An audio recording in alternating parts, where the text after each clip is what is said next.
الحمد للہ رب العالمین والصلاة والسلام علی اشرف الانبیاء والمرسلین اما بعد فاعوذ باللہ من الشیطان الرجیم من ہمزہ ونفخہ ونفثہ بسم اللہ الرحمن الرحیم وَإِذْ أَخَذَ اللَّهُ مِيثَاقَ النَّبِيِّينَ لَمَا آتَيْتُكُم مِّن كِتَابٍ وَحِكْمَةٍ ثُمَّ جَاءَكُمْ رَسُولٌ مُصَدِّقٌ لِّمَا مَعَكُمْ لَتُؤْمِنُنَّ بِهِ وَلَتَنصُرُنَّهُ وَإِذْ أَخَذَ اللَّهُ اور جب پکڑا اللہ تعالیٰ نے میثاق النبیین پختہ وعدہ نبیوں سے لما آتیتکم من کتاب و حکمت البتہ جو میں دوں تمہیں من کتاب و حکمت اور حکمت ثم جاءکم رسول مصدق لما معکم پھر آ جائے تمہارے پاس رسول تصدیق کرنے والا واسطے اس کے جو تمہارے پاس ہے لتؤمنن به ولتنصرن البتہ تم ضرور ایمان لاؤ گے ساتھ اس کے ولتنصرن اور البتہ تم ضرور مدد کرو گے اس کی وَإِذْ أَخَذَ اللَّهُ مِيثَاقَ النَّبِيِّينَ اور جب پکڑا اللہ تعالیٰ نے پختہ وعدہ نبیوں کا تو جس طرح اللہ تعالیٰ نے تمام انسانوں سے عالم ارواح میں وعدہ لیا اللہ کی عبادت کا، اللہ وحدہ لا شریک کی عبادت کا، اور اللہ کے ساتھ کسی کو شریک نہ کرنے کا، جس کو عہد الست کہا جاتا ہے وَإِذْ أَخَذَ رَبُّكَ مِن بَنِي آدَمَ مِن ظُهُورِهِمْ ذُرِّيَّتَهُمْ وَأَشْهَدَهُمْ عَلَىٰ أَنفُسِهِمْ أَلَسْتُ بِرَبِّكُمْ جب اللہ تعالیٰ نے بنی آدم سے، ان کی پشتوں سے ان کی اولاد نکالی اور اللہ نے انہیں اپنے اوپر گواہ بنایا اور اللہ نے ان سے پوچھا الستُ بربکم کیا میں تمہارا رب نہیں؟ تو سب نے کہا بلا، کیوں نہیں؟ تو جس طرح اللہ تعالیٰ نے عالم ارواح میں تمام انسانوں سے وعدہ لیا، اسی طرح اللہ رب العالمین نے نبیوں سے بھی وعدہ لیا۔ نبیوں سے کیا وعدہ لیا؟ یہ نبیوں سے خاص وعدہ ہے جو اللہ رب العالمین نے لیا۔ نبیوں سے وعدہ یہ لیا لما آتیتکم البتہ جو میں دوں تمہیں من کتاب و حکمت کتاب اور حکمت، میں تمہیں کتاب دوں، تمہیں حکمت دانائی کی باتیں سکھاؤں، میں تمہیں جب نبی بناؤں تم پر وحی نازل کروں، ثم جاءکم رسول مصدق پھر آ جائے تمہارے پاس رسول تصدیق کرنے والا لما معکم اس کے لیے جو تمہارے پاس ہے، یعنی جو اللہ نے تمہیں کتاب اور حکمت دانائی نبوت دی ہے، تو کوئی ایسا نبی آ جائے تمہاری زندگی میں، تمہاری نبوت کے درمیان ایک اور رسول آ جائے جو رسول تمہاری مخالفت نہ کرے بلکہ تمہاری تصدیق کرنے والا ہو، جو تمہارے پاس ہے کتاب یا نبوت حکمت وغیرہ، تو وہ ایک رسول آ جائے وہ تمہارے پاس موجود چیز کی تصدیق بھی کرے۔ لَتُؤْمِنُنَّ بِهِ البتہ تم ضرور ایمان لاؤ گے، بِهِ ساتھ اس کے، وَلَتَنصُرُنَّ اور البتہ تم ضرور مدد کرو گے اس کی۔ یہ اللہ نے وعدہ لیا نبیوں سے، نبیوں سے وعدہ لیا کہ اگر تمہاری زندگی میں کوئی نبی آ گیا، دوسرا کوئی رسول آ گیا، وہ رسول تمہارے اوپر اترنے والی کتاب اور تمہاری نبوت کی تصدیق کرنے والا ہوگا، تو تم نے کیا کرنا ہے؟ تم نے اس پر ایمان لانا ہے اور تم نے ضرور اس کی مدد کرنی ہے، تم نے اس کے تابع ہو کر تم نے دعوت دینی ہے اور تم نے تبلیغ کا کام کرنا ہے۔ تو اللہ تعالیٰ نے یہ وعدہ لیا نبیوں سے۔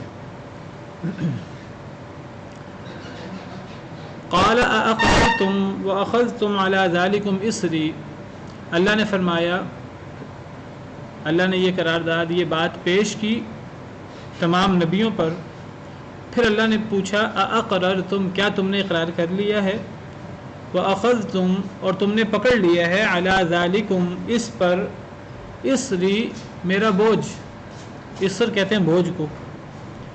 پھر اللہ نے پوچھا نبیوں سے کہ کیا تم نے اقرار کر لیا ہے میری بات پر کہ کوئی نبی آئے تمہارے بعد، کوئی رسول آئے جو تمہاری تصدیق کر رہا ہے، جو تمہارے پاس کتاب اور حکمت ہے اس کی تصدیق کر رہا ہے، تو تم نے اس نبی پر ایمان لانا ہے، اس رسول پر ایمان لانا ہے اور تم نے اس کی مدد کرنی ہے۔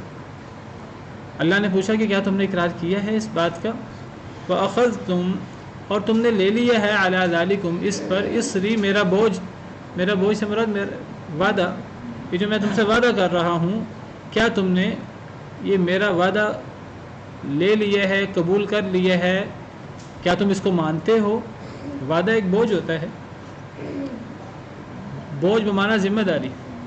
اسر کا لفظی مطلب بوجھ ہوتا ہے، اسر بوجھ، تو اس کا لفظی مطلب جو ہے وہ بوجھ ہے۔ تو کیا تم نے اقرار کیا ہے اور تم نے لے لیا ہے اس پر، اسری میرا بوجھ، یعنی ذمہ لے لیا ہے اور تم اس بات کو مانو گے؟ قالوا، ان سب نے کہا اقررنا، ہم نے اقرار کیا۔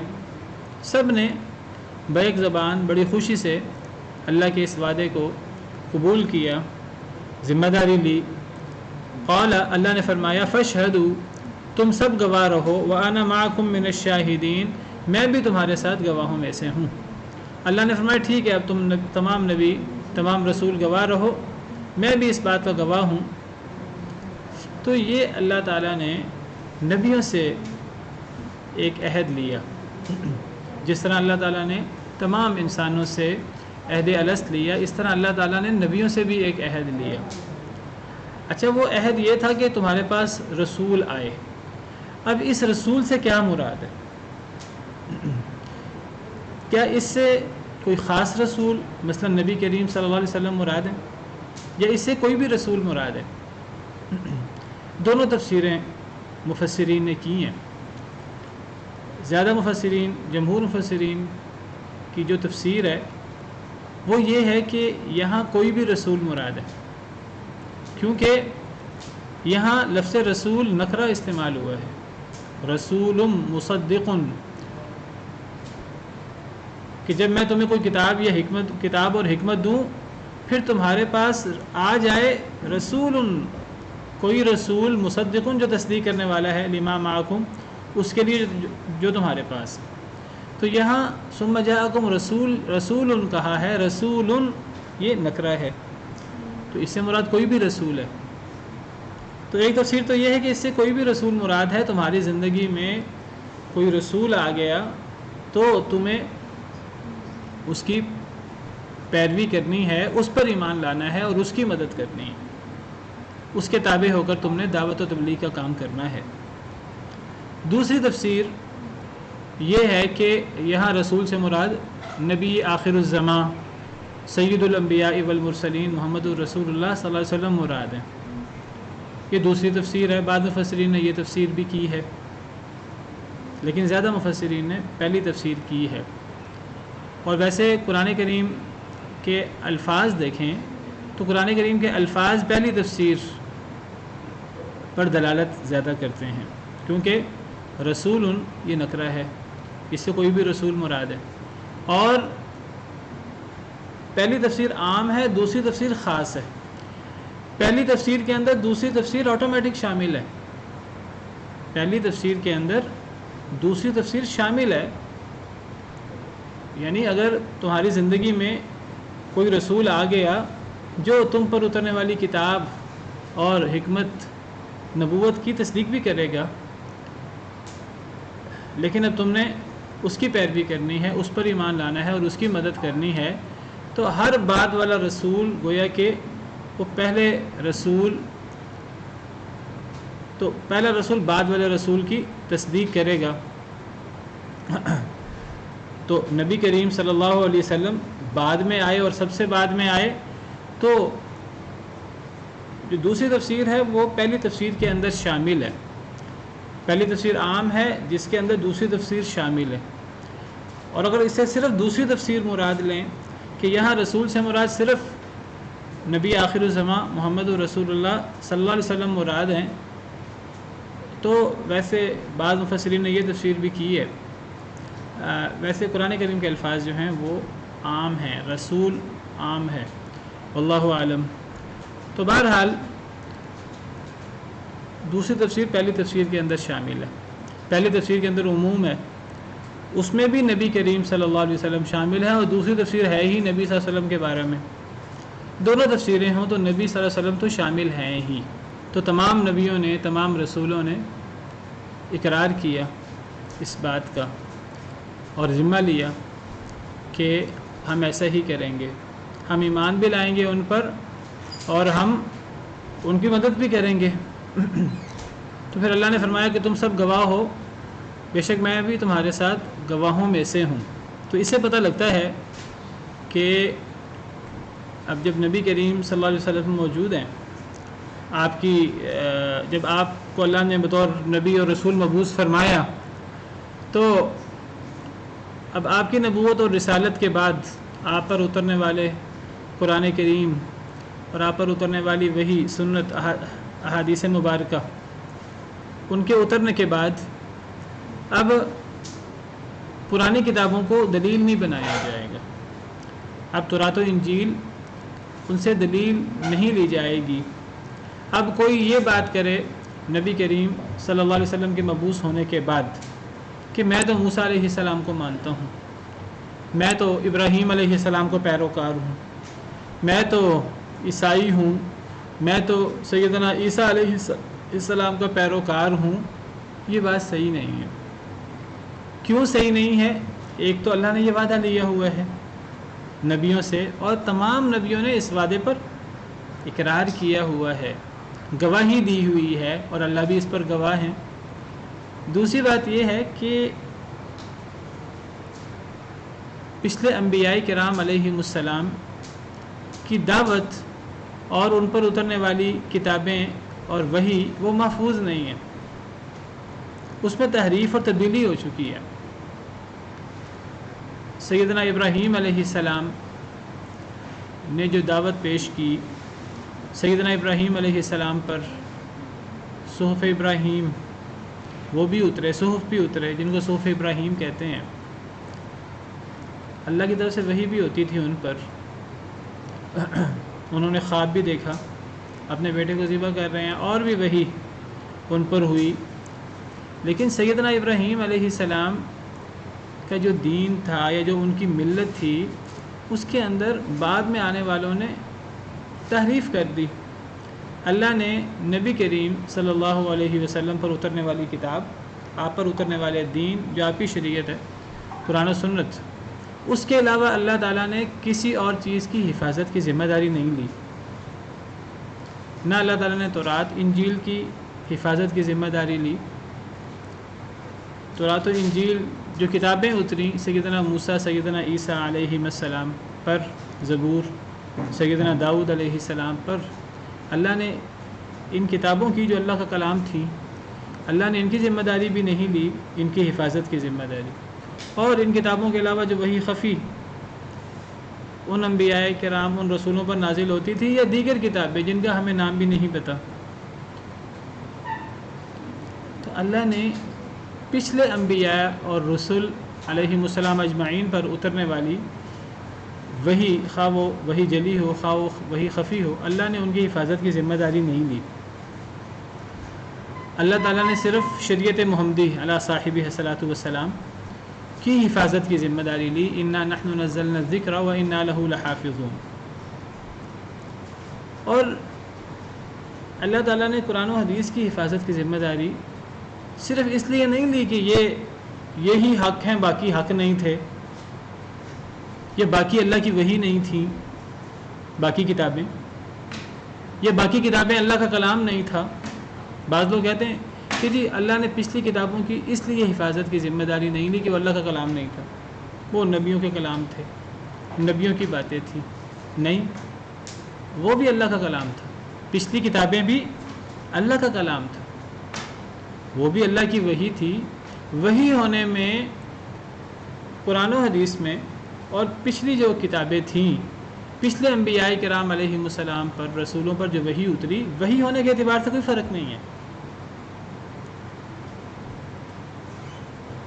اللہ نے پچھلی کتابوں کی حفاظت کی جو ذمہ داری جو اللہ تعالیٰ نے نہیں لی، اس کی وجہ ان کی اہمیت کا کم ہونا نہیں ہے، بلکہ اس کی اصل وجہ یہ ہے کہ پچھلے انبیاء اور رسول وہ خاتم النبیین، خاتم الرسل نہیں تھے۔ ان پر اترنے والی کتابیں وہ آخری کتابیں نہیں تھیں۔ ان کے بعد اللہ تعالیٰ نے دیگر انبیاء اور رسول کو بھیجنا تھا۔ ابھی اللہ تعالیٰ نے نبوت کا دروازہ بند نہیں کیا تھا۔ ابھی اللہ تعالیٰ نے کتابوں کو بھیجنا موقوف نہیں کیا تھا۔ ابھی اللہ کو پتہ تھا کہ نبیوں نے آنا ہے، رسولوں نے آنا ہے، کتابوں نے آنا ہے۔ تو اللہ کی حکمت بالغہ جو ہے وہ ہوئی کہ اگر بدبختوں نے کوئی تحریف کر بھی دی تو بعد میں آنے والا نبی، بعد میں آنے والی کتاب وہ مہیمن کا کردار ادا کرے گی، وہ ذمہ دار کا، نگران کا کردار ادا کرے گی۔ وہ نبی بتائے گا پچھلے نبی کی تعلیمات میں کیا تحریفات ہوئی ہیں، پچھلے نبی پر اترنے والی کتب میں بدبختوں نے کیا کیا تبدیلیاں کر دی ہیں۔ ہر نبی، ہر رسول یہ کام اپنے اپنے دور میں کرتے رہے، چونکہ پچھلی کتابوں اور پچھلے رسولوں کے بعد نبیوں نے آنا تھا، رسولوں نے آنا تھا، کتابوں نے آنا تھا، وحی کا سلسلہ بند نہیں ہوا تھا، تو اللہ نے ان کی حفاظت کی ذمہ داری نہیں لی۔ چونکہ نبی کریم صلی اللہ علیہ وسلم خاتم الانبیاء والمرسلین ہیں، آپ پر اترنے والی کتاب اللہ کی آخری کتاب ہے، تو اللہ تعالیٰ نے اس کی حفاظت کی ذمہ داری لی ہے۔ اگر اللہ تعالیٰ اس کی حفاظت کی ذمہ داری بھی نہ لیتے تو اس کا آٹومیٹک مطلب یہ تھا کہ پھر کسی نئے نبی کی ضرورت ہے، کسی نئی کتاب کی ضرورت ہے، کہ اگر اس میں بھی تحریف ہو جائے، اگر اللہ ذمہ داری نہ لیں اور اس میں بھی تحریف ہو جائے، امت محمدیہ میں بھی سارے لوگ تو بہت نیک نہیں ہیں، اس کے اندر بھی ایسے لوگ ہیں جو تحریف کرنے کی کوشش کرتے رہتے ہیں اور دین کو بدلنے کی کوشش کرتے رہتے ہیں۔ امت محمدیہ پہلی بات ہے پوری مسلمان نہیں ہے، امت محمدیہ میں امت دعوت، امت اجابت دونوں موجود ہیں۔ وہ لوگ بھی ہیں جنہوں نے آقا صلی اللہ علیہ وسلم کی دعوت کو قبول کر لیا، ایمان لے آیا، اور وہ بدبخت بھی ہیں جنہوں نے نہیں قبول کیا۔ وہ دونوں نبی صلی اللہ علیہ وسلم کی امت ہیں، چاہے وہ یہودی ہوں، چاہے وہ عیسائی ہوں، چاہے وہ ہندو ہوں، مجوسی ہوں، ملحد ہوں، یہ سب نبی صلی اللہ علیہ وسلم کی امت میں شامل ہیں۔ پھر جو امت اجابت ہیں، جنہوں نے قبول کر لیا نبی صلی اللہ علیہ وسلم کی دعوت کو، وہ سب بھی ایک درجے کے ان کا ایمان نہیں ہے، صحابہ کرام کا ایمان، اور صحابہ کرام میں بھی درجات ہیں، تفاوت ہیں۔ ہمارا ایمان ہے کہ سب کے سب اللہ کے نیک برگزیدہ بندے تھے، ان سے جو کمیاں کوتاہیاں ہوئیں وہ معصوم نہیں تھے، لیکن اللہ ان سے راضی، وہ اللہ سے راضی، وہ سب جنتی ہیں انشاءاللہ۔ بعد والے مسلمانوں میں کمیاں کوتاہیاں بھی ہوئیں، اور ایسے مسلمان بھی ہیں جو اپنے آپ کو مسلمان کہتے ہیں لیکن اپنے آپ کو بدلنے کی بجائے قرآن حدیث کو بدلنے کی کوشش کرتے ہیں۔ لیکن اللہ نے حفاظت کی ذمہ داری لے لی، قرآن کی، حدیث کی، شریعت محمدیہ علی صاحبہ الصلاۃ والسلام کی، اور وہ اس وجہ سے لی کہ نبی صلی اللہ علیہ وسلم کے بعد کوئی نبی اور رسول نہیں آنا تھا، اور قرآن کے بعد کوئی کتاب نہیں آنی تھی۔ اگر اللہ حفاظت کی ذمہ داری نہ لیتے اور اللہ معاف کرے قرآن کریم میں تحریف ہو جاتی، احادیث مبارکہ میں تحریف ہو جاتی، تو پھر بعد میں آنے والوں کے لیے کون سا دین ہوتا، ان سے کس بات کا تقاضا ہوتا؟ کیا ان کا دین فرق ہو جاتا اور صحابہ کرام کا دین فرق ہو جاتا؟ حالانکہ اب کسی نبی نے نہیں آنا، اب کسی کتاب نے نہیں آنا، تو اللہ نے حفاظت کی ذمہ داری لے لی۔ پچھلی کتابیں وہ بھی اللہ کی کتاب تھی، اللہ کا کلام تھا، جو پچھلے انبیاء کرام علیہ السلام پر وحی اتری کتابوں کے علاوہ، وہ بھی سچی وحی تھی، بالکل خالص وحی تھی، اللہ کی طرف سے تھی، اس کی اہمیت میں کوئی کمی نہیں ہے۔ لیکن چونکہ اس کے بعد کتابوں نے آنا تھا، نبیوں نے آنا تھا، اس لیے اللہ نے اس کی حفاظت کی ذمہ داری نہیں لی۔ تو یہ پچھلی کتابوں کی حفاظت کی ذمہ داری نہیں لی، ہمارے دین، ہماری شریعت کی حفاظت کی ذمہ داری لی۔ اس سے یہ ہرگز نہیں آپ نے سمجھنا کہ پچھلی جو شریعتیں تھیں اور جو پچھلی کتابیں تھیں وہ کوئی ناقص کتابیں اس معنی میں تھیں کہ وہ اللہ کا کلام نہیں تھا، یا ان کے وحی ہونے میں کوئی شک و شبہ کا مسئلہ تھا، یا وہ بہت خالص وحی نہیں تھی۔ جس طرح قرآن اللہ کی وحی ہے، اس طرح تورات اور انجیل بھی اللہ کی وحی، زبور بھی اللہ کی وحی، اللہ کا کلام ہے۔ اللہ تعالیٰ نے تورات، زبور، انجیل کو اپنا کلام قرار دیا قرآن کریم کے اندر. اللہ نے تورات کو اپنے مبارک ہاتھوں سے لکھا ہے، قرآن کریم میں موجود ہے. وَكَتَبْنَا لَهُ فِي الْأَلْوَاحِ مِنْ كُلِّ شَيْءٍ مَوْعِظَةً وَتَفْصِيلًا لِكُلِّ شَيْءٍ، کہ ہم نے حضرت موسیٰ علیہ السلام کے لیے تختیوں کے اندر لکھ دیا تھا من کل شیء موعظۃ، ہر قسم کی نصیحت، وتفصیلا لکل شیء، اور ہر شے کی تفصیل. اللہ فرماتے ہیں ہم نے تختیوں کے اندر، یعنی جو تورات کی تختیاں تھیں ان میں ہم نے لکھ دی تھی ہر شے کی نصیحت اور ہر چیز کی تفصیل. سیدنا آدم علیہ السلام نے صحیح حدیث میں، صحیح مسلم کی حدیث میں حضرت موسیٰ علیہ السلام کو مخاطب کرتے ہوئے فرمایا کہ اے موسیٰ، آپ تو وہ ہیں جنہیں اللہ نے چن لیا اپنی کلام اور اپنی رسالت کے ساتھ. وَكَتَبَ لَكَ التَّوْرَاةَ بِيَدِهِ، اور اللہ رب العالمین نے آپ کے لیے اپنے مبارک ہاتھوں سے تورات کو لکھا ہے. تو تورات اللہ کا کلام ہے. اِنَّا أَنزَلْنَا التَّوْرَاةَ فِيهَا هُدًى وَنُورٌ، ہم نے تورات کو نازل کیا جس میں ہدایت بھی تھی اور نور بھی تھا. وَآتَيْنَاهُ الْإِنْجِيلَ فِيهِ هُدًى وَنُورٌ، اللہ فرماتے ہیں ہم نے عیسیٰ علیہ السلام کو انجیل دی تھی جس میں ہدایت بھی تھی اور نور بھی تھا. تورات، انجیل، زبور، جس طرح قرآن اللہ کا کلام ہے، اللہ کا کلام ہے، اللہ کی کتابیں ہیں. اسی طرح پچھلے نبیوں پر جو وحی اتری، رسالت کے اعتبار سے پچھلے نبیوں کا، رسولوں کا اور نبی صلی اللہ علیہ وسلم میں فرق نہیں کیا جا سکتا. قرآن کریم میں جگہ جگہ، اور ابھی چند آیات کے بعد ہم پڑھیں گے، لا نفرق بین احد من رسولہ، ہم اللہ کے رسولوں میں فرق نہیں کر سکتے رسالت کے اعتبار سے. ہاں درجات کا فرق ہے. تلک الرسل فضلنا بعضهم علی بعض، یہ رسول ہم نے ان میں سے بعض کو بعض پر فضیلت دی. وہ اولو العزم رسول ہیں. نبی رسول کا فرق ہے پہلے، پھر رسولوں میں اولو العزم رسول ہیں. پھر اللہ تعالیٰ نے نبی آخر الزماں سید الانبیاء والمرسلین محمد صلی اللہ علیہ وسلم کو سب سے افضل بنایا ہے، تمام نبیوں کو بھی سردار بنایا ہے. یہ تفاوت، یہ تفاضل تو ہے نبیوں میں، رسولوں میں، لیکن بطور رسول ہم نبیوں رسولوں میں فرق نہیں کر سکتے. کہ کسی کی نبوت ناقص تھی، اللہ معاف کرے، کسی پر اترنے والی کتاب ناقص تھی. میں نے تھوڑی سی وضاحت اس لیے کر دی ہے کہ میں نے سنا کچھ لوگوں کو، اور انٹرنیٹ وغیرہ پہ بھی میں نے دیکھا کہ بعض لوگ جو ہیں وہ کہتے ہیں کیونکہ اللہ نے قرآن کی حفاظت کی ذمہ داری لی، صرف قرآن کی نہیں لی، اللہ نے اصل میں شریعت محمدیہ علی صاحب الصلاۃ والسلام، اس پوری شریعت کی حفاظت کی ذمہ داری لی ہے. صرف اللہ تعالیٰ نے اقیم الصلاۃ یہ الفاظ محفوظ نہیں کیے، نماز کا پورا طریقہ جو احادیث مبارکہ میں، صحیح احادیث مبارکہ میں موجود ہے، اللہ نے اس سب کو محفوظ کیا ہے. صرف اقیم الصلاۃ محفوظ نہیں ہے. اگر آپ کہیں صرف اقیم الصلاۃ جو قرآن میں ہے وہ محفوظ ہے، الذین یؤمنون بالغیب ویقیمون الصلاۃ محفوظ ہے، لیکن نماز کا طریقہ محفوظ نہیں ہے. لوگ جو مرضی تشریح کر دیں، اور ایسا نہیں ہو سکتا. ایسے بدبخت بھی ہیں، اللہ معاف کرے، جو کہتے ہیں کہ جی یقیمون الصلاۃ سے مراد تو صلاۃ کا ایک معنی تو مقابلے کے اندر گھوڑوں کی دوڑ ہو رہی ہو، اس دوڑ کے اندر کوئی فرسٹ آ جائے، یہ بھی صلاۃ، اس کو بھی عربی میں صلاۃ کہہ دیتے ہیں. کوئی کہہ دیتا ہے کہ صلاۃ سے مراد دعا بھی ہوتا ہے، لغوی معنی صلاۃ کا دعا بھی ہے،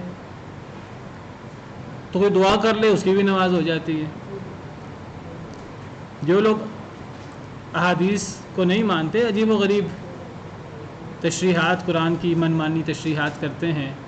ایک بندہ 2 رکعتیں پڑھ لے، ایک بندہ 2 نمازیں پڑھ لے، 4 نمازیں پڑھ لے، ایک بندہ 1 رکعت پڑھ لے، 1000 اختلاف ہیں ان کے اندر.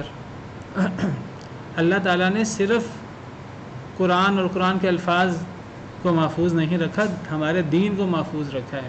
اور محفوظ رکھنے کی وجہ یہ ہے، صرف یہ وجہ نہیں ہے، یہ وجہ نہیں ہے کہ یہ اصل اللہ کی وحی ہے اور یہ اصل دین ہے، باقی شاید اللہ معاف کرے کوئی اصل دین نہیں تھے یا ان میں کوئی کمی تھی. یہ بات ٹھیک ہے، قرآن کریم سب سے افضل کتاب ہے، پچھلی کتابوں سے افضل کتاب ہے.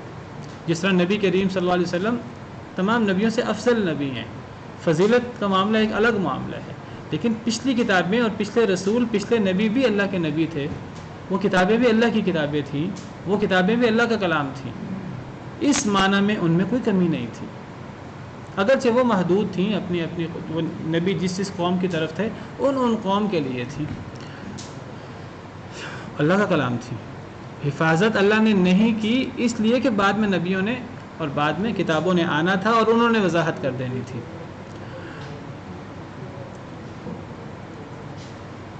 تو بہرحال اللہ تعالیٰ نے نبیوں سے وعدہ لیا کہ رسول آئے اگر آپ کی زندگی میں تو آپ نے اس پر ایمان لانا ہے اور آپ نے اس کی مدد کرنی ہے. تو نبیوں نے اقرار کیا. اللہ نے کہا نبیوں سے گواہ رہو، میں بھی گواہ ہوں. تو اس سے پتہ لگتا ہے کہ بعد والا نبی اور نبی کریم صلی اللہ علیہ وسلم کے آنے کے بعد اب قرآن اور حدیث پر عمل ہوگا. اب تورات و انجیل پر عمل نہیں ہوگا.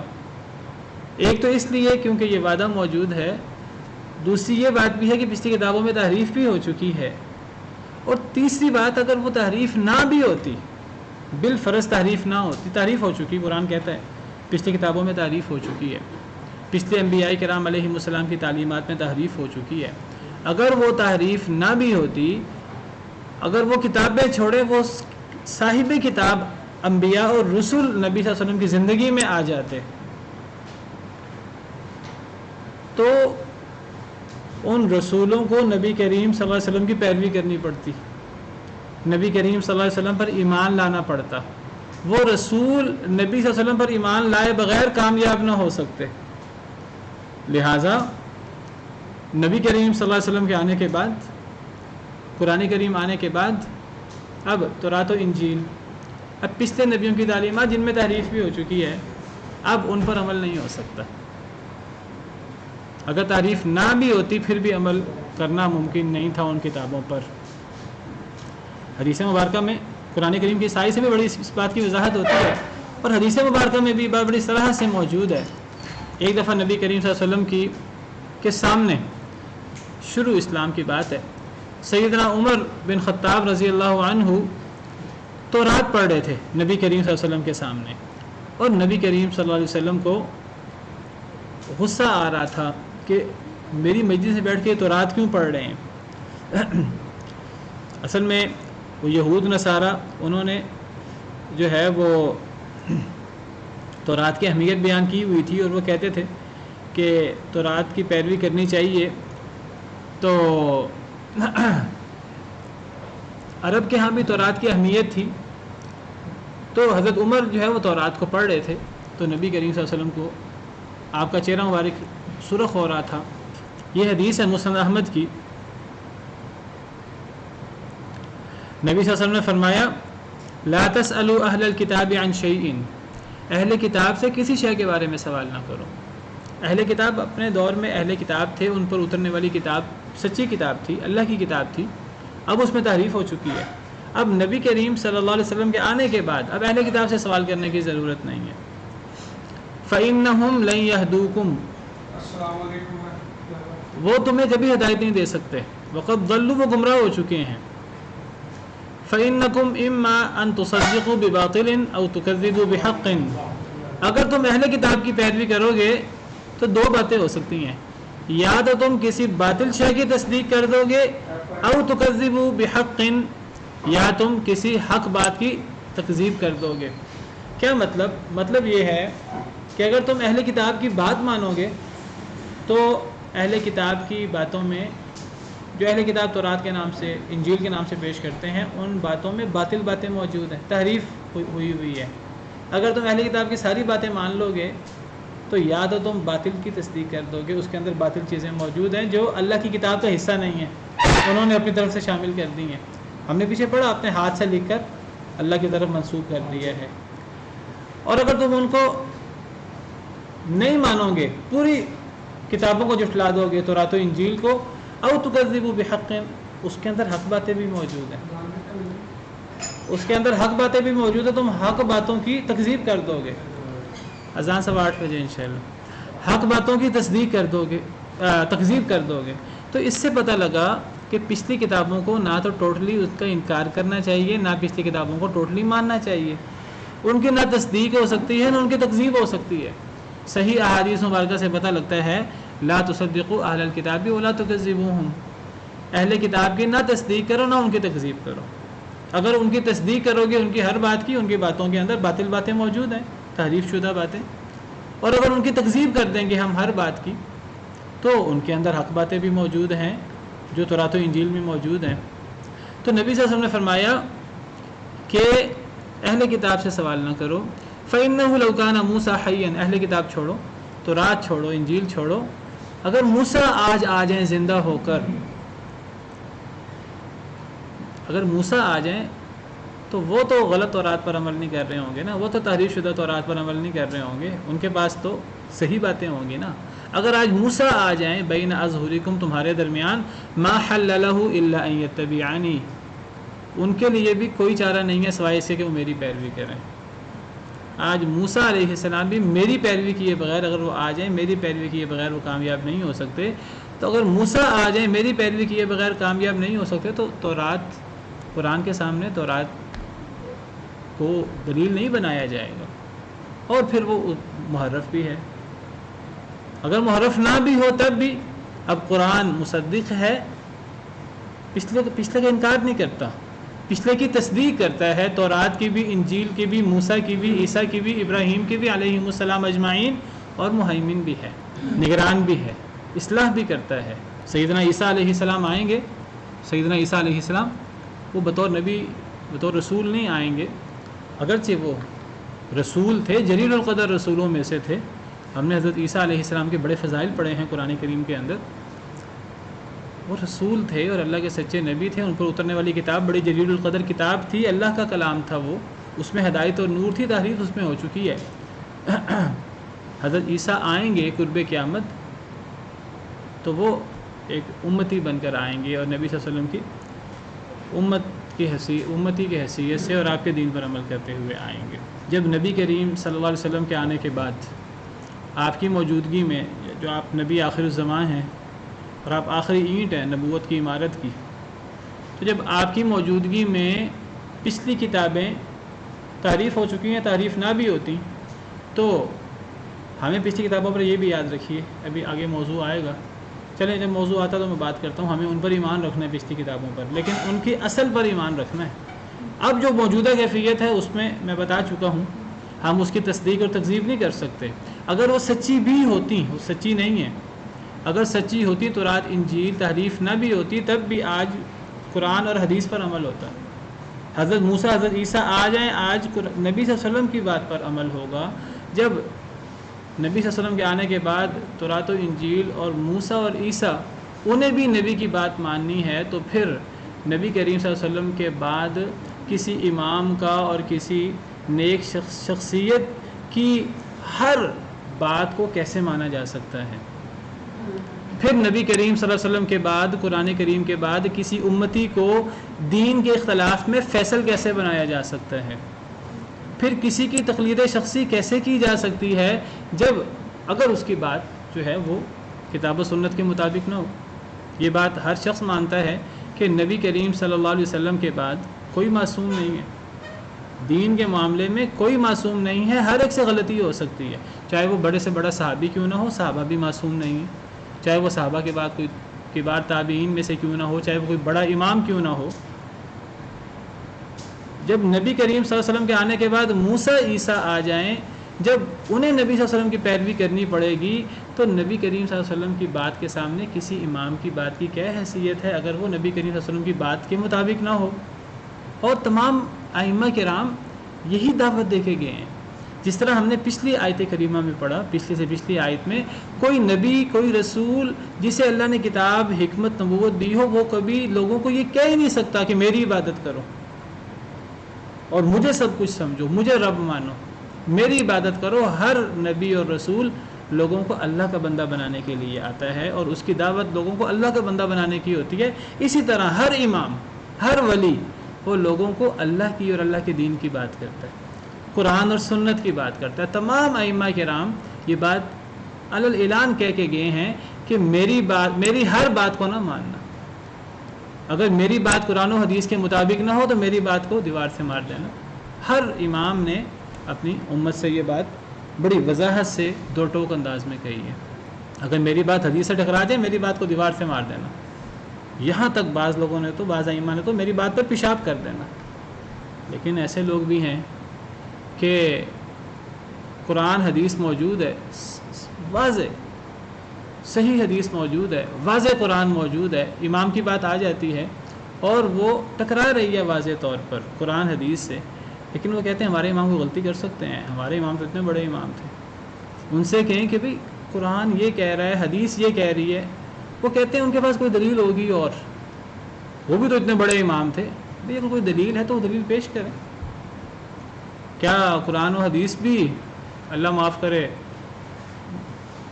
بھلا دیا گیا ہے ان کو؟ کیا کچھ آیتیں بھی آج جو پہلے تھیں آج نہیں ہیں؟ کوئی ایسی حدیثیں بھی ہیں جو پہلے تھیں آج نہیں ہیں؟ کوئی ایسے دلائل بھی ہیں جو ائمہ کرام کے پاس تو تھے آج پہنچے نہیں امت کے سامنے؟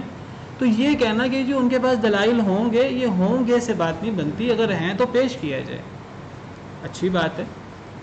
اگر دلائل ہیں تو دلائل پر عمل کیا جائے، دلائل کو پیش کیا جائے. اگر دلائل موجود نہیں ہیں اور ائمہ کی بات وہ قرآن و حدیث کے مطابق نہیں ہے تو ائمہ کا بھی یہی کہنا ہے، اور اس میں ائمہ کرام کا بھی احترام ہے. اور ہمارے دین کا تقاضا بھی یہ ہے کہ جب نبی کریم صلی اللہ علیہ وسلم کے سامنے حضرت موسیٰ، حضرت عیسیٰ تورات انجیل کی حیثیت نہیں ہے حدیث کے سامنے، قرآن کے سامنے، تو پھر کسی امتی کی بات کی حیثیت کیا ہو سکتی ہے؟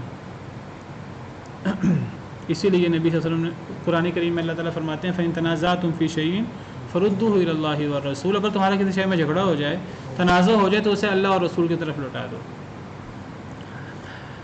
تو بہرحال یہ وعدہ ہے جو اللہ تعالیٰ نے تمام انبیاء کرام علیہم السلام سے لیا، اور جس پر تمام انبیاء اور رسول نے اقرار کیا.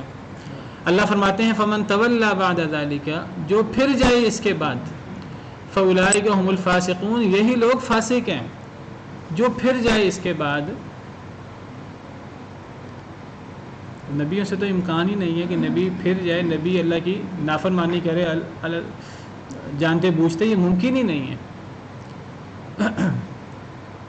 جو پھر جائے وہ فاسق ہے. کوئی امتی ہی ایسا کر سکتا ہے، کوئی امتی نبی صلی اللہ علیہ وسلم کو یہ مقام دینے کو تیار نہ ہو جس کا تقاضا اللہ نے نبیوں سے لیا ہے، نبیوں سے کیا ہے، رسولوں سے کیا ہے. تو جو پھر جائے، چاہے اب وہ کسی بڑے امام کی تقلید کا نام لے، اللہ فرماتے ہیں جو پھر جائے اس کے بعد فَأُولَٰئِكَ هُمُ الْفَاسِقُونَ، یہ لوگ فاسق ہیں. اور مفسرین کہتے ہیں یہاں فاسق کافر کے معنی میں ہے. یہاں فاسق کافر کے معنی میں ہے. فسق و فجور کا لفظی مطلب ہوتا ہے اللہ کی اطاعت سے نکلنا. چھوٹی نافرمانی بھی ہوتی ہے. یہاں تو نبی کا جو مقام ہے، نبی صلی اللہ علیہ وسلم کا، اس مقام سے روح گردانی کی بات ہے، اس مقام کو نہ ماننے کی بات ہے. تو جو پھر جائے اس کے بعد، تو ایسے لوگ فاسق ہیں اور فسق کی آخری حد کفر تک پہنچے ہوئے ہیں. افغیر دین اللہ یبغون، کیا پس اللہ کے دین کے علاوہ وہ تلاش کر رہے ہیں؟ کیا اللہ کے دین کو چھوڑ کر جو نبی صلی اللہ علیہ وسلم پر قرآن کی صورت میں، سنت کی صورت میں نازل ہوا، دین اسلام، کیا اس دین کو چھوڑ کر کوئی اور دین وہ تلاش کرتے ہیں؟ کیا قرآن و سنت کے علاوہ انہیں کسی اور چیز کی ضرورت ہے؟ فَبِأَيِّ حَدِيثٍ بَعْدَ اللَّهِ وَآيَاتِهِ يُؤْمِنُونَ، اللہ کی آیتوں کے بعد، اللہ کے بعد اور اللہ کی آیتوں کے بعد کس بات پر ایمان لائیں گے پھر؟ تو کیا اللہ کے دین کے علاوہ وہ تلاش کر رہے ہیں؟ یہود و نصارہ کی بات ہو رہی ہے. اور جو یہود و نصارہ کے روش پہ چلے، قرآن و حدیث، یہود و نصارہ قرآن و حدیث کو نہیں مان دیتے. ہم اپنے کتابوں پر عمل کریں گے، اپنی کتابوں پر بھی عمل نہیں کرتے تھے. تو اللہ کے دین کو چھوڑ کر وہ کوئی اور دین تلاش کر رہے ہیں. اگر کوئی مسلمان ہونے کے باوجود قرآن و حدیث پر نہ چلے، پھر کیا کہیں گے؟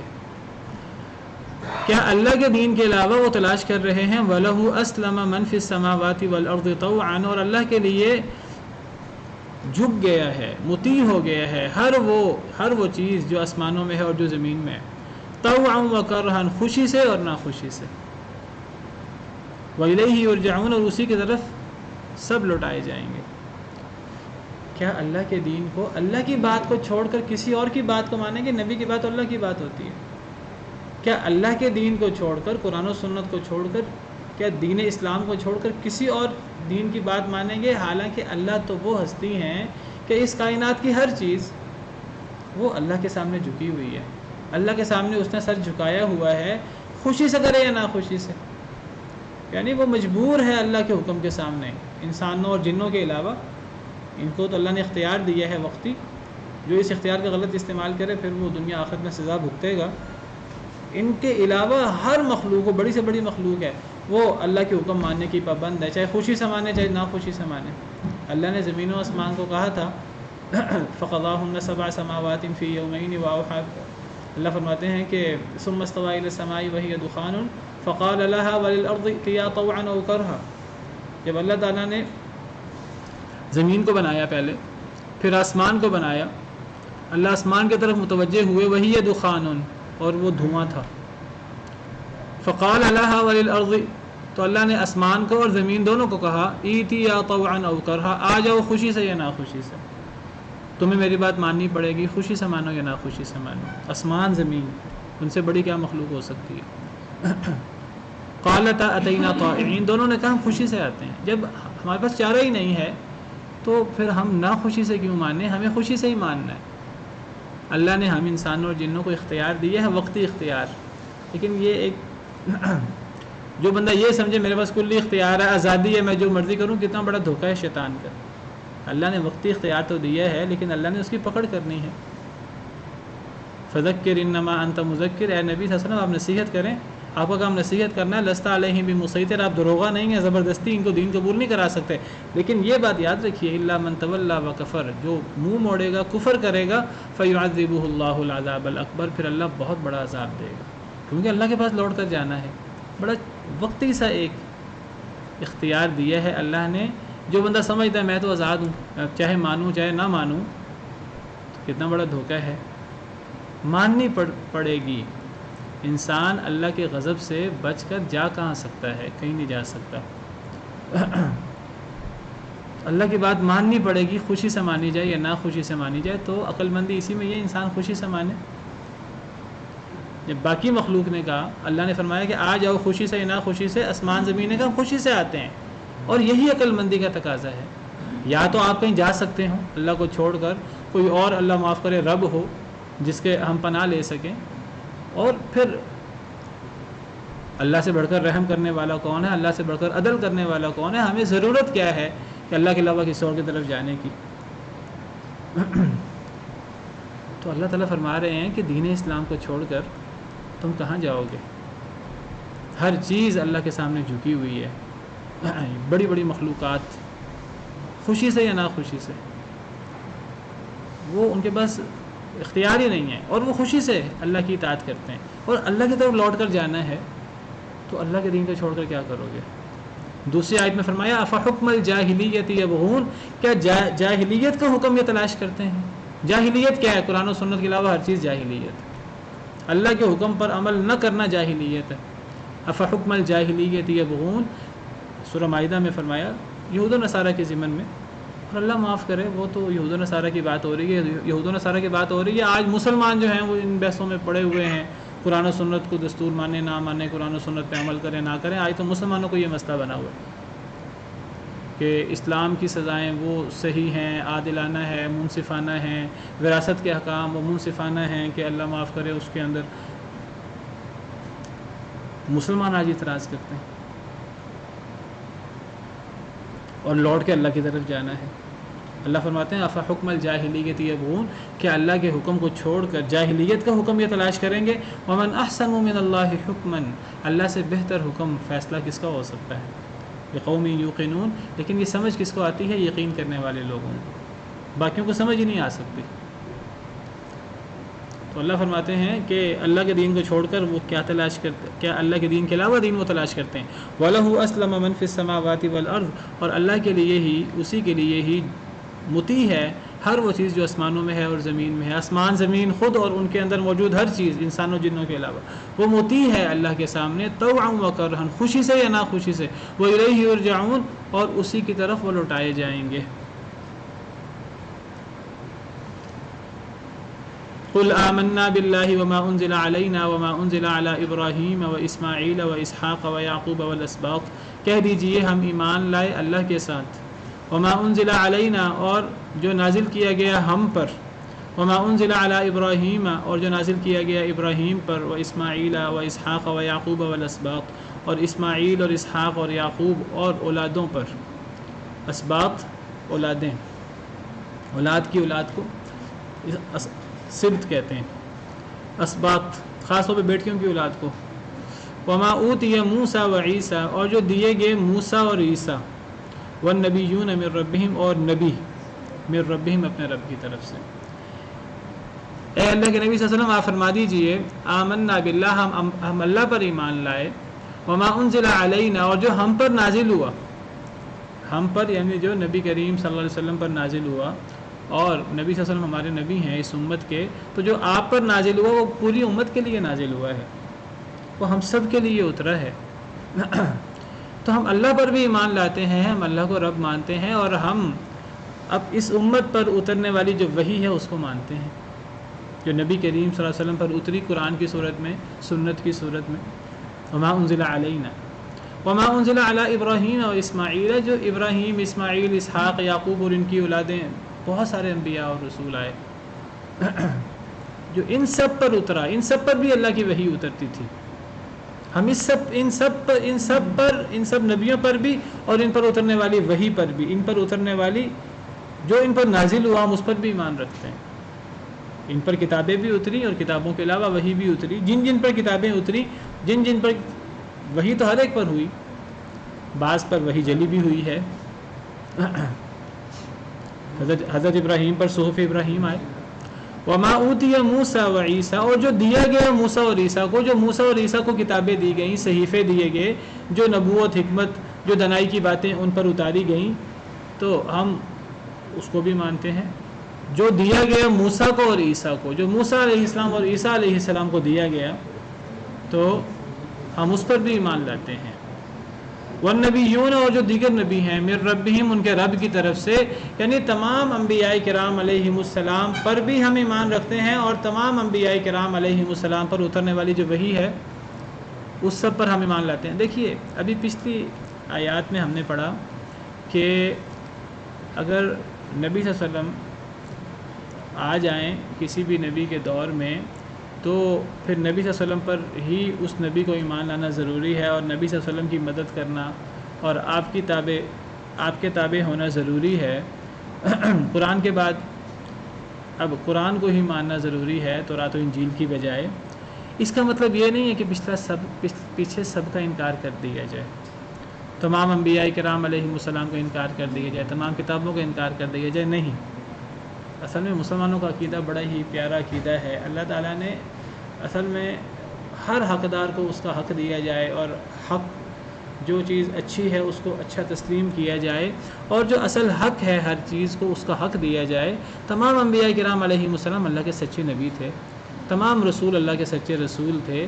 ان میں اللہ نے بعضوں کو بعض پر فضیلت بھی دی. وہ ہر چیز اس کے مطابق ہے جو اللہ تعالیٰ نے بیان کیا ہے.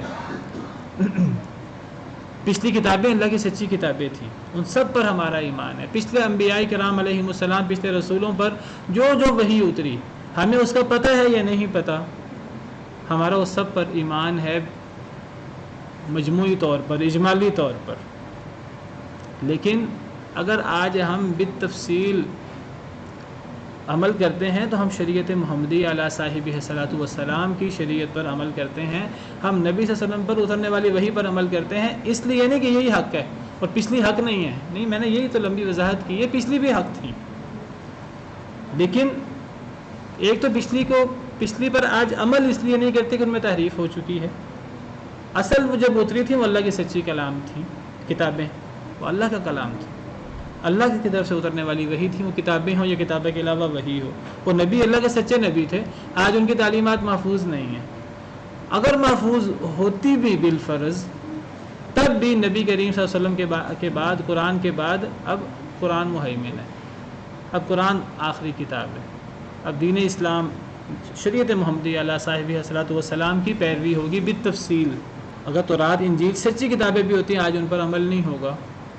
آج عمل قرآن پر ہوگا، لیکن ان پر اجمالاً ایمان لایا جائے گا.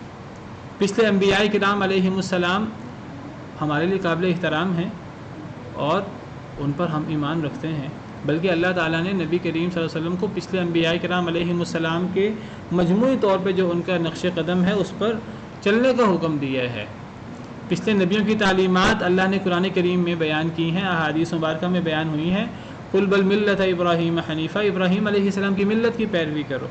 جو جو باتیں ہماری شریعت میں آ گئی ہیں، ہماری شریعت اس کی تصدیق کرتی ہے، ہم ان کو مانتے ہیں۔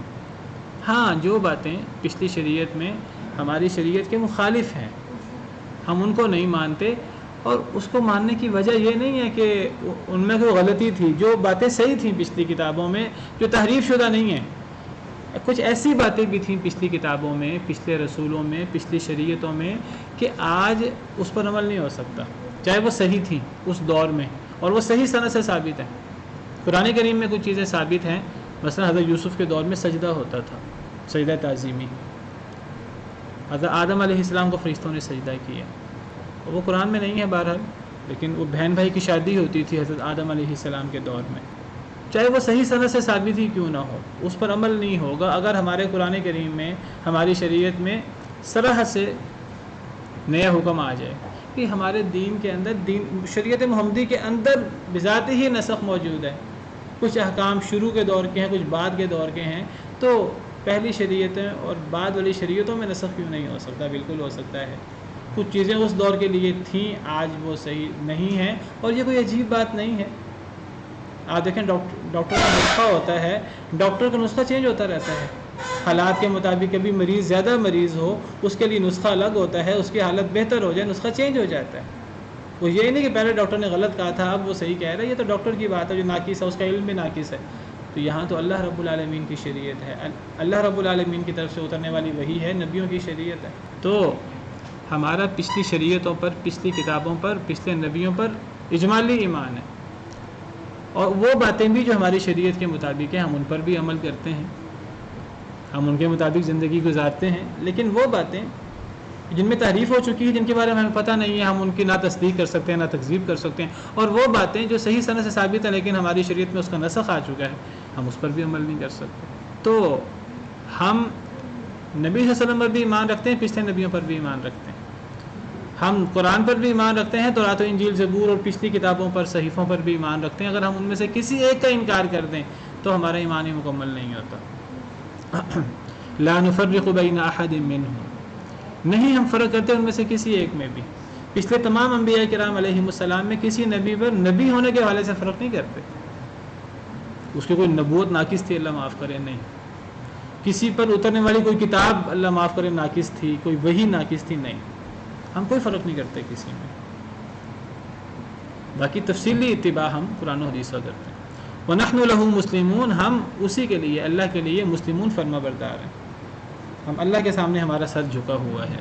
وَمَن يَبْتَغِ غَيْرَ الْإِسْلَامِ دِينًا فَلَن يُقْبَلَ مِنْهُ، جو تلاش کرے اسلام کے علاوہ دین، فَلَن يُقْبَلَ مِنْهُ، پس ہرگز نہیں قبول کیا جائے گا اس سے، وَهُوَ فِي الْآخِرَةِ مِنَ الْخَاسِرِينَ، اور وہ آخرت میں خسارہ اٹھانے والوں میں سے ہوگا۔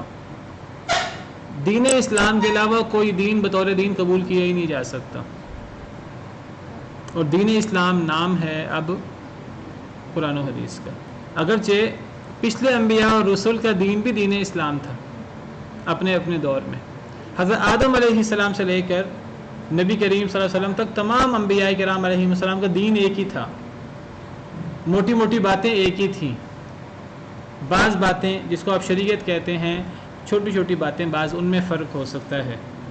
میں نے آپ کو حدیث مبارکہ بیان کی تھی، الانبیاء بنو علات، انبیاء کرام علیہ السلام کی حیثیت ایسے ہے جیسے علاتی بھائی ہوں جن کا باپ ایک ہو، دینہم واحد، ان کا دین ایک ہے، وامہاتہم شتیٰ، مائیں مختلف ہیں، مائیں مختلف ہیں یعنی شریعتوں میں تھوڑا تھوڑا فرق ہو سکتا ہے، نمازوں کی تعداد میں فرق ہو سکتا ہے، زکوٰۃ کی جو شرع ہے اس میں فرق ہو سکتا ہے، موٹی موٹی چیزیں انبیاء کرام علیہ السلام کی ایک ہی ہے، دین ایک ہی ہے، ان الدین عند اللہ الاسلام۔ اب دین اسلام قرآن و حدیث ہے جو بالتفصیل اب ہمارے لیے بھی، یہودیوں کے لیے، عیسائیوں کے لیے، سب کے لیے اب یہ دین ہے، یہی دین اسلام ہے، اسی کی دعوت تمام نبیوں نے دی تھی۔ دین اسلام کے علاوہ کوئی دین، اب آج کوئی یہودیت کا نام لے، عیسائیت کا نام لے، ابراہیمیت کا نام لے، وہ سب تحریف شدہ چیزیں ہیں، اور وہ سب غلط چیزیں منسوب ہیں انبیاء کرام علیہ السلام کی طرف۔ آج دین اسلام کے علاوہ کوئی دین قبول نہیں ہو سکتا، قبول نہیں ہوگا، وَهُوَ فِي الْآخِرَةِ مِنَ الْخَاسِرِينَ، ایسا شخص خسارہ اٹھانے والوں میں سے ہوگا۔ نبی صلی اللہ علیہ وسلم نے فرمایا کہ کوئی یہودی عیسائی میرے بارے میں سن لے، نبی صلی اللہ علیہ وسلم کے بارے میں، پھر نبی صلی اللہ علیہ وسلم پر اور آپ پر اترنے والی وحی کو نہ مانے، دخل النار، وہ آگ میں داخل ہوگا، چاہے وہ اپنے دین کے حوالے سے کتنے ہی نیک کیوں نہ ہو۔ آج ایمان لانے کا مطلب، دین اسلام اختیار کرنے کا مطلب قرآن اور سنت کو ماننا ہے۔ سبحان ربک رب العزۃ عما یصفون وسلام علی المرسلین والحمد للہ رب العالمین۔